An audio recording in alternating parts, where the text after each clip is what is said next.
சொல்லணும் போனால் நியூ வைஃபும் கொடுக்குறாரு. அல்லேலூயா சொல்லுங்களேன். நியூ லைஃபை கொடுக்குறாரு. அந்த பொண்ணு போயிடுச்சு, இந்த பொண்ணு போயிடுச்சு, கவலையப்படாத, நியூ லைஃப் வித் வைஃப் கொடுக்குறாரு, கண்டிப்பாக கொடுக்குறாரு, நீ கவலைப்படாத. அல்லேலூயா. அந்த பையன் போயிட்டான், அந்த ஆட்கள் போயிட்டாங்க. என் நண்பன் ரொம்ப நம்பி இருந்தேன், நீ ஏன் அவனை நம்பின? உன்னை நீயே நம்பக்கூடாது, மற்றவங்களே நம்பக்கூடாது. ஏன்னா உன் முழு நம்பிக்கை அமல் வச்சு. ஆமாம், ஃபெயில் ஆயிடுச்சு. ஆனால் ஆண்டவர் உன் லைஃப்ல ஒரு நியூ திங்கை பிகின் பண்ண விரும்புகிறாரு. நீ கான்சென்ட்ரேஷன் எங்க இருக்குதுன்னா பாஸ்ட் மேல இருக்கு, ஃபார்மர் திங்ஸ் மேல இருக்கு. அதெல்லாம் ஆண்டவர் சொல்றாரு, பழையவைகள் எல்லாம் ஒளிஞ்ச, எல்லாம் புதிதாயிடுச்சு, எல்லாம் பழையசெல்லாம் போயிடுச்சு.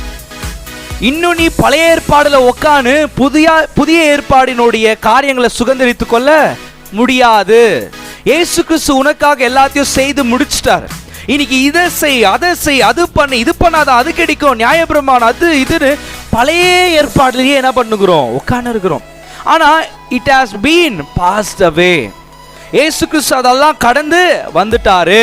நியாயப்பிரமாணத்தை இயேசு கிறிஸ்து செய்து முடிச்சிட்டாருன்னு தான் பைபிள் சொல்லுது. தீர்க்கதரிசிகள் சொல்லப்பட்ட, நியாயப்பிரமாணம் சொல்லப்பட்ட எல்லாத்தையும் இயேசு கிறிஸ்து சிலுவையில் செய்து முடிச்சிட்டாரு.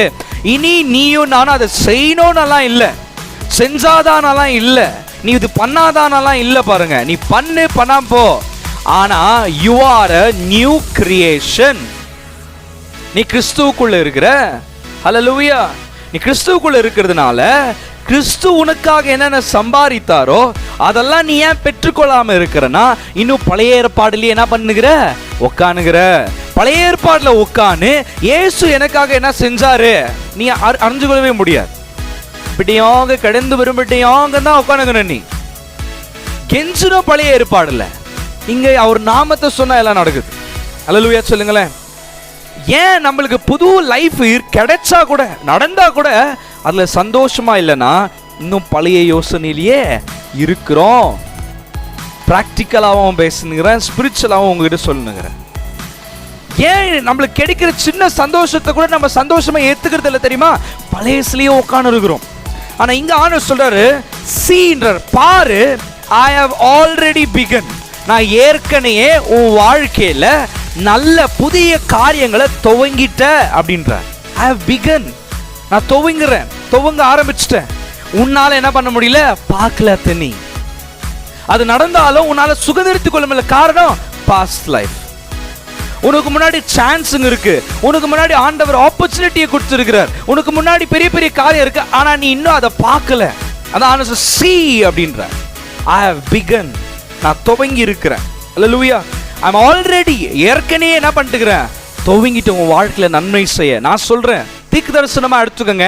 ஆண்டவர் இந்த நாள்ல இருந்து நன்மையை, புதிய காரியங்களை உன் வாழ்க்கையில செய்ய துவங்கிட்டார். ஆண்டவர் உன் வாழ்க்கையில துவங்கிட்டார்.